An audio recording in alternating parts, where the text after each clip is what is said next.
I started to suspect that my girlfriend was cheating on me, so I quietly began paying attention to her behavior. Soon my suspicions were confirmed.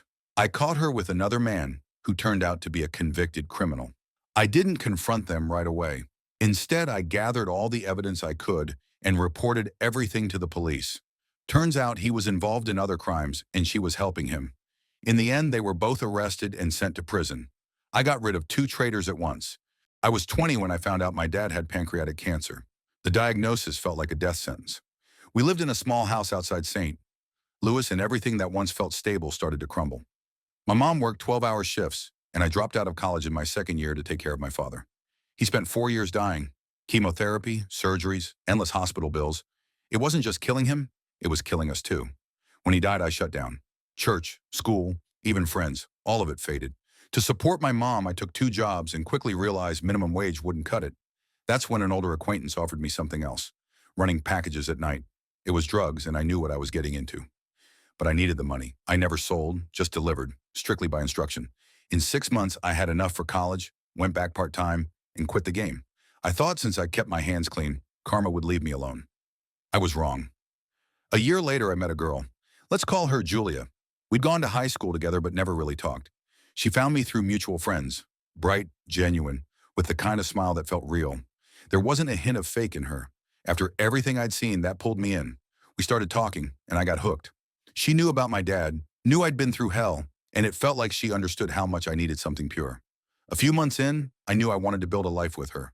Back then, I couldn't have imagined that a year later I'd be standing outside her door, hands shaking, listening to her moan under someone else. And not just someone, a man who made my former life look like a playground. I tried to keep it together because my mother still needed me. She was dying, and I couldn't afford to fall apart. After seeing them, I wanted to scream, punch walls, break things, but I stayed silent. Back home, I spent the last few nights with my mother. She smiled through the pain, and I held her hand.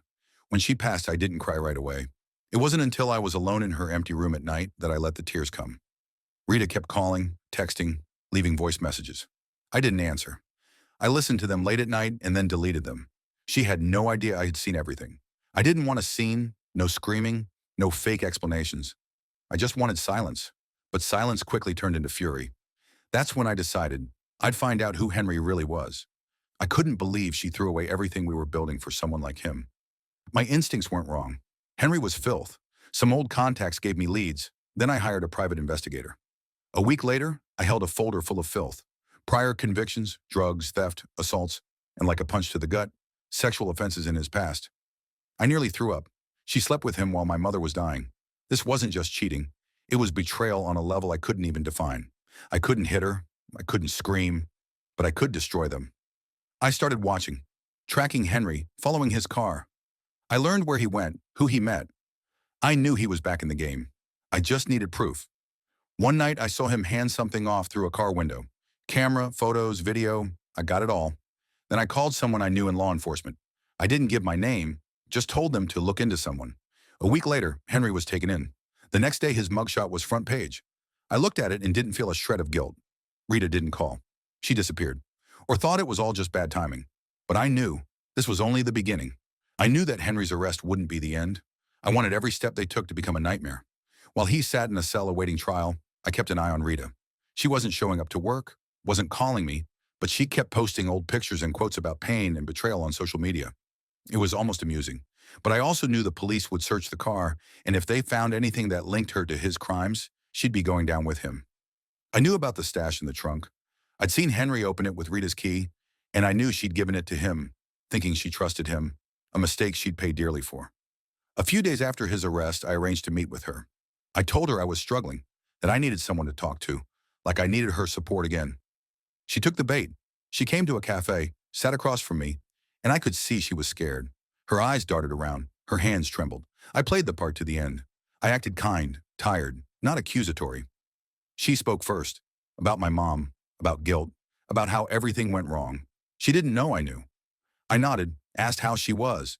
She said she was exhausted, felt betrayed. I almost laughed. We had coffee and I offered to drive her home. She declined, said she wanted to walk. I followed her slowly, headlights off, in a rented car. 2 hours later, police found the stash in her car. I saw them take her in, tears shouting. She was stunned. She had no idea why. I felt no pity. Not a drop. Later, she called me. Once. I didn't answer. Then came the texts. Please, explanations. I just read and deleted them. In court, I sat in the back row. She searched the room for someone familiar. Found me. I stared past her. The judge read the charges. I remembered how she promised to stand by me when I was losing my mom, how she kissed me outside the morgue, and how 2 days later she was screwing an ex-con in her bed. The judge's voice drowned in silence. Her face went dead. Like my heart that night, this was only the beginning. When they took her out of the courtroom, not a single muscle in my face twitched. I just stood up and left. There was no desire to celebrate. I was drained. I came back to the apartment where we used to live and sat on the bed, inhaling the silence. Henry was still awaiting his final sentence. He'd been charged not just with possession and distribution, but with gang affiliation. Everything I had gathered was handed over to the right people. He didn't stand a chance, and she was left with nothing but the shadow of her former life. That evening, I opened an old box of my mom's things. Letters, recipes, photos. Among them, a letter she wrote to me when chemo had just begun. I hadn't opened it until now. I finally did. Her words hit harder than anything I'd been through these past months. You're too kind, son. But when your kindness gets trampled, learn to defend yourself, even if it means being cruel. I didn't know how she foresaw it, but her words became my anchor. The next day, I received a court summons to testify in Henry's case. I didn't plan to make it personal. Just the facts. Just what I saw and recorded on video. They didn't know who gave the tip. I was simply the guy who reported suspicious activity by the book. Confidential testimony. All legal. Henry had a lawyer who tried to argue his client didn't know, was in the wrong place, didn't own the car. But the car was registered to him. Security footage showed him taking cash and handing out packets. Game over. When I left the courthouse, a detective caught up with me. He shook my hand and said he'd seen a lot of cases, but rarely one this clean. I didn't reply, just nodded and walked away. That night, I dreamed of my mom. She was sitting on a porch wrapped in a blanket, holding a cup of tea. I sat beside her. We didn't speak. She just looked ahead and smiled. I woke up feeling like I'd never forget that face again. Rita didn't call. Her socials went silent. Friends we used to share started messaging me, not to judge, but to ask if it was true she'd gotten into trouble. I answered briefly, let the court decide. One of her friends, Lena, messaged me late at night. She was one of the few who knew about my mom's illness. You did the right thing, was all she said. And for the first time in a long while, I believed it. When I woke up the next morning, it was hard to breathe. Not physically, but emotionally. My head was flooded with thoughts about Mom, Rita, Henry, everything that had happened, and the fact that I wasn't finished yet. I slowly got up from the couch I'd fallen asleep on, and the first thing I did was check the local news. Henry was still behind bars, and the next day, he was due to be formally charged in court. I knew he wasn't getting out easily, but that wasn't enough. I needed Rita to feel the full weight of what she had done. I wasn't going to act impulsively. Everything had to be precise, textbook-like. Through a contact in the municipal office, I found out who the presiding judge would be. He was known for being tough on drug-related cases and repeat offenders. I wrote an anonymous letter to the DA's office outlining the entire situation, license plates, footage, addresses, without naming myself. Then I called my former law firm under the pretense of needing to speak with a particular prosecutor, asking if they had his contact information. I claimed it was for a personal consultation, knowing they wouldn't press further. They gave me his direct number. I didn't plan to call directly. Everything went through a burner email, encrypted text, VPN. They received all the data, and I could see things starting to move. But the cherry on top was what I'd held in reserve. The footage from a surveillance camera I had set up outside Rita's house. It clearly showed Henry carrying out bags, retrieving items from her car trunk, and then getting inside the car with her. Even if Rita tried to claim she knew nothing, that footage would be enough to leave the prosecutor with no doubts. A couple of days later, a former colleague called me and said rumors about Henry's upcoming charges were already circulating in the courthouse. Rita was also facing new charges. For the first time in a long time, I felt a strange sense of calm inside. But it wasn't joy. I wasn't happy. I just knew that finally things were fair. I kept my distance for a few days, monitoring the local crime reports in the paper from Rita's town. Then one morning it happened. Henry's mugshot was front-page news, handcuffed and visibly stunned as he was led away by officers. I knew he was going down for good unless some miracle occurred in court. 10 minutes later, my phone rang. Rita's name flashed across the screen. I picked up and feigned surprise. She skipped any greeting and immediately demanded to know why I hadn't told her about my mom's death. She saw the obituary online. I told her she seemed too busy enjoying life, and I didn't want to burden her with my grief. I asked why she had been so distant lately, but she dodged the question and asked if we could meet. I forced a cheerful tone, said I missed her too, and invited her to dinner at our favorite spot. She agreed quickly, now that Henry wasn't around to occupy her time. I arrived smiling and hugged her, pretending everything was fine.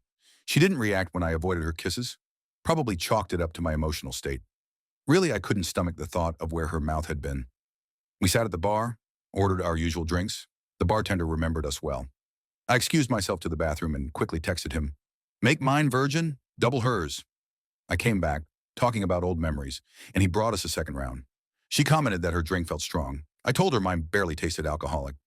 We had a few more. She got sloppy. I stayed stone cold sober. When we finished, I pretended to get a work call. Told her one of the attorneys needed me back in town early. She nodded, tipsy and trusting. I walked her to her car, helped her in, kissed her cheek, and watched her drive off. Then I called the cops, reporting a drunk driver leaving the restaurant in a blue sedan heading west. I got in my car and followed at a distance.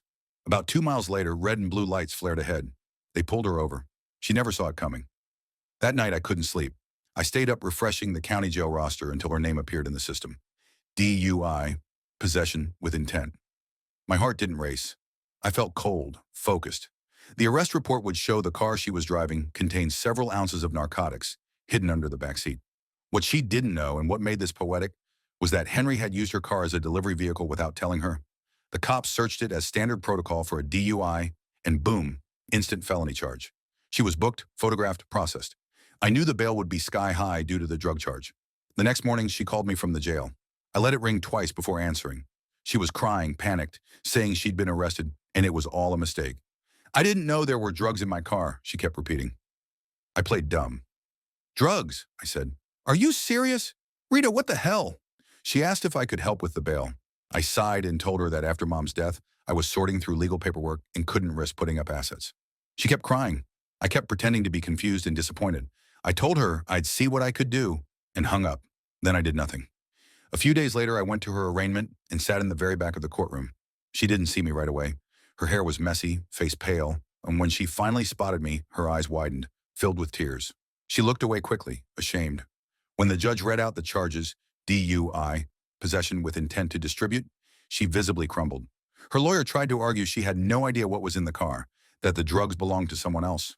The judge didn't care. The bail was denied pending further investigation due to the seriousness of the charges and Henry's recent arrest. I watched her being led away in handcuffs, head down, broken. She didn't even glance back this time. I walked out into the sun and took a deep breath. This wasn't over. She'd suffer, but I hadn't even touched the worst part yet. Rita saw me the moment she walked into the courtroom. Her face froze. She pled guilty, hoping for leniency, but got 4 years. Henry was already behind bars with extra charges after the raid. I didn't celebrate. I just watched. I moved away, changed my job, number, everything. Started from scratch. No one around me knows what happened, and that's how I prefer it. I check records sometimes. Henry's still inside. Rita applied for parole. Denied. Each time, I closed the screen without a word.